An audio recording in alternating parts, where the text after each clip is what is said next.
India versus England, जबरदस्त semifinal. लेकिन एक डर, एक सवाल हम सबके जहन में है। अगर बारिश ने खेल बिगाड़ दिया तो क्या होगा? फाइनल में कौन जाएगा? इसका जवाब वो आईसीसी की रूल बुक में छिपा है। तो चलिए आज उसे ही खोलते हैं। हाँ जी, यही वो सवाल है जो धड़कनें बढ़ा रहा है। अगर मान लीजिए मैच पूरी तरह धुल गया तो क्या भारत का सपना टूट जाएगा या फिर इंग्लैंड बाहर होगा? देखिए, इसका फैसला सिर्फ किस्मत पर नहीं बल्कि आईसीसी के बनाए कुछ बहुत ही खास नियमों पर टिका है। ये महामुकाबला है 5 मार्च को मुंबई में, और हम सब जानते हैं कि मुंबई के मौसम का कोई भरोसा नहीं होता, खासकर तब जब वर्ल्ड कप सेमीफाइनल दांव पर लगा हो। मौसम की जो भविष्यवाणी है वो थोड़ी चिंता बढ़ा रही है, और यही वजह है कि हर कोई एक प्लान बी के बारे में सोच रहा है। तो सबसे बड़ा सवाल, अगर एक भी गेंद नहीं फेंकी जा सकी, मतलब कंप्लीट वॉशआउट, तो क्या होगा? कौन सी टीम आगे जाएगी और किसका सफर खत्म होगा? आईसीसी ने ऐसे ही मतलब वर्स्ट केस सिनेरियो के लिए एक पूरा सिस्टम तैयार किया हुआ है, जो ये तय करेगा कि फाइनल का टिकट असल में किसे मिलेगा। तो पहली अच्छी खबर ये है कि आईसीसी के पास एक प्लान बी मौजूद है, और इसे कहते हैं रिजर्व डे। कह सकते हैं कि ये नॉकआउट मैचों के लिए एक सबसे बड़ा सेफ्टी नेट है, ताकि बारिश खेल को पूरी तरह से बर्बाद ना कर दे। अब ये रिजर्व डे होता क्या है? इसका मतलब सीधा सा है, एक एक्स्ट्रा दिन। अगर 5 मार्च को बारिश की वजह से मैच पूरा नहीं हो पाता तो उसे खत्म करने के लिए 6 मार्च का दिन रखा गया है। सिंपल।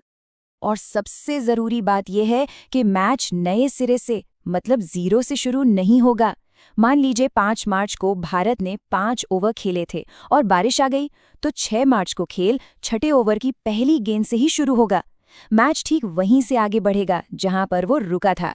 लेकिन बात सिर्फ रिजर्व डे पर ही खत्म नहीं होती। सेमीफाइनल के जो नियम हैं वो ग्रुप स्टेज के मुकाबले काफी अलग और ज्यादा सख्त हैं। चलिए समझते हैं कि वो बड़ा फर्क आखिर है क्या। अच्छा, ग्रुप स्टेज में तो क्या था? 5-5 ओवर का खेल हुआ, नतीजा आ गया, बात खत्म, और कोई रिजर्व डे भी नहीं था।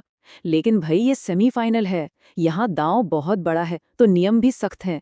अब नतीजा तभी माना जाएगा जब कम से कम 10-10 ओवर का खेल हो, और इसके लिए वो एक एक्स्ट्रा दिन भी दिया गया है।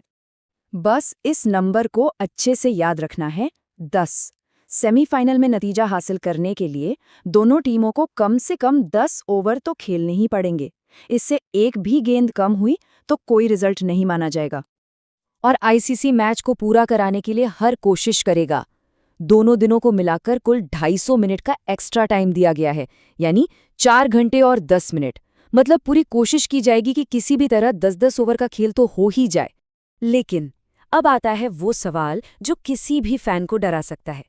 क्या होगा अगर रिजर्व डे पर भी इतनी बारिश हो कि 10-10 ओवर का खेल ही ना हो पाए? तब फैसला कैसे होगा?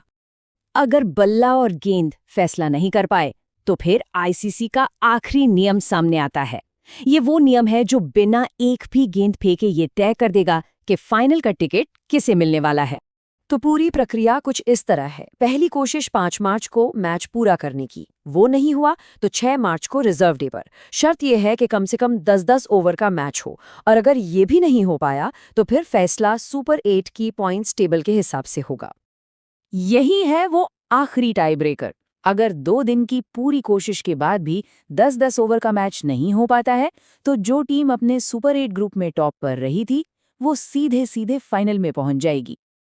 और अब आते हैं उन आंकड़ों पर जो भारतीय टीम के लिए थोड़ी चिंता की बात है। सुपर 8 स्टेज में इंग्लैंड ने 3 मैच जीते थे जबकि भारत ने 2। इसका सीधा सा मतलब है कि पॉइंट्स टेबल में इंग्लैंड भारत से ऊपर था। तो नतीजा बिल्कुल साफ है, कोई कंफ्यूजन नहीं।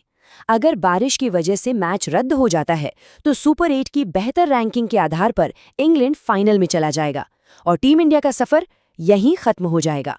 तो अब सारे भारतीय फैंस बस एक ही दुआ कर रहे हैं कि इंद्र देवता मेहरबान रहें और मैदान पर पूरा खेल देखने को मिले, क्योंकि अगर बारिश जीतती है तो नियम भारत के साथ नहीं है।